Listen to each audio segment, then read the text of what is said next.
Hey, yo, let me just start this off by saying firsthand, I apologize to everyone for covering all these reports and rumors and stuff. I mean, it's fun to talk about. I gotta talk about it because the thing's trending. You know, you guys want to know, why is everyone talking about the Switch Pro? Well, the reports had some things right about the new Switch model. The Nintendo Switch OLED being revealed today and will be available October 8th, the same day as Metroid Dread, for $350. So $50 more MSRP than the original. The original still being sold at launch price. Yeah, honestly, if you own a Switch and you don't mostly play it in handheld, not a lot of reason to buy this one. So the reports are right, stating that there would be a 7-inch OLED display and that the model would come out before the end of this year. So hey, that's right on the money. But everyone is livid, and I gotta admit, I'm a little bit disappointed myself because there was so much more to the reports and rumors, with a new Nvidia sock and integrated DLSS features that would get you 4K resolution. Yeah, I ain't having none of that. It's the same thing, same performance. It's the same CPU and the same amount of RAM. So the Switch OLED is 1080p when docked and 720 handheld with a beautiful OLED display. There's also improved speaker and audio quality and 64 gigs of memory instead of the 32 that comes standard with the original Switch. Wow, you can hold such a big digital library without an SD card now. Since this is prominently sold to people who want to use their Switch mostly in handheld, they're probably gonna have more of a digital library so they don't have to lug around cartridges everywhere. So man, whatever. You don't want the Switch to be $400 with no improvements just for extra memory. And the dock looks pretty fancy and includes an Ethernet port. Oh my god, at the sacrifice of a USB port. But they did it. I told you, they're 10 years late to everything. They finally have a Ethernet port inside the dock or inside the system. If you always play your games in handheld, this is actually a really big improvement, especially that wide stand. That's nice. No more trying to balance your Switch on a table with a thin piece of pastrami noodle. Of course, people are hella mad because no 4K. For me, I'm honestly disappointed because I thought I'd be able to play Monster Hunter Rise in at least a stable 30 FPS, or hell, even Breath of the Wild in a stable 30 FPS at all times. When it comes to Nintendo, I obviously don't expect anything crazy graphics wise. Even 4K, I was a little bit like, damn, I don't know, man. But hey, these are the reports. There's the age-old saying that Nintendo is like 10 years behind the industry, so we didn't expect to see Mario in 4K for at least another 5 years. But yeah, I seriously just want a stable frame rate for first-party games. Like, that's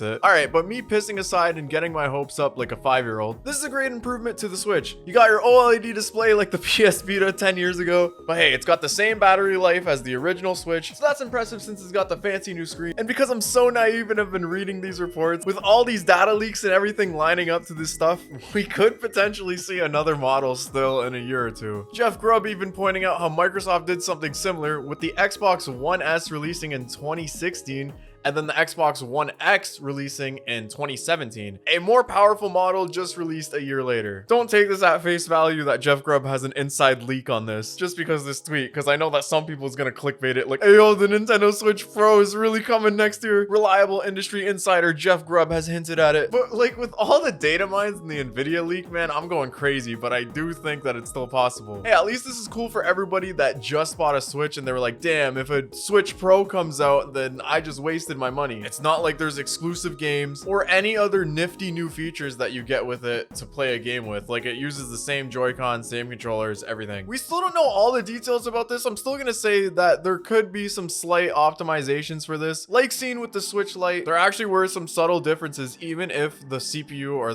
lot of the hardware is the same. This one is not for me, and that's okay, because I don't touch grass and I just play the Switch docked all day. But some games are shown off in the trailer. Some notable things is that the Pokemon Diamond and Pearl remake, the game has been tweaked. You can see that the animation when entering a battle is all different. It looks more stylized now, and the actual environment isn't as flat and crude. We still haven't seen enough of this game, but it goes to show you that, you know, when they say the gameplay footage isn't final, it's not final. There's also some new Splatoon 3 footage showing off the bow and arrow, which was the flagship weapon of the Splatoon 3 trailer. So now you can see a bit more of how that functions in game. Ring Fit Adventure was also shown, making me think that what Furukawa said at the shareholder meeting, being that Ring Fit Adventure will potentially see some updates, this kind of further confirms that it's a good system seller, especially with people forced to sit on their ass and be more sedentary more than ever. So Something else that the reports or leaks didn't get right as well is that Nintendo and Nvidia is going to support all 3 Switch models, the original, Lite, and OLED. It was said that the new model would just boot out the old one. Like, I wasn't expecting a TV only Switch or something like that, but a more powerful version in the next year or two, I still think is possible. I know, man, I'm losing it. I'm in too deep into these rumors. Honestly, you gotta give Nintendo credit though. They learned from the 3DS. We're on our 3rd version of the Switch and the names aren't that bad. Hey, Lite, it's a Lite version, and OLED, it's an OLED. It makes sense. No new XL Pro, whatever.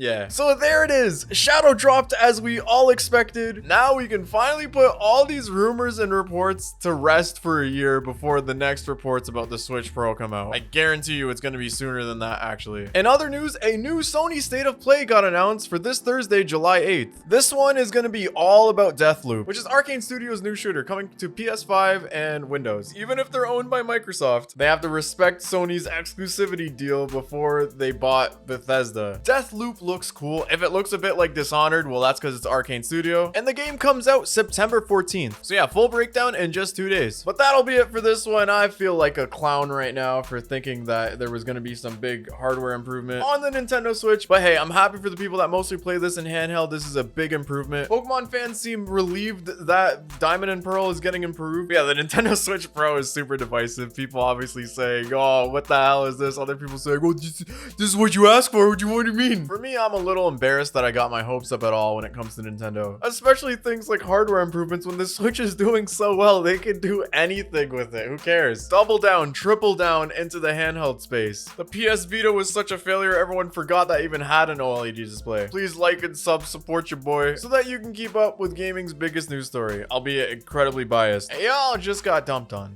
Bye-bye.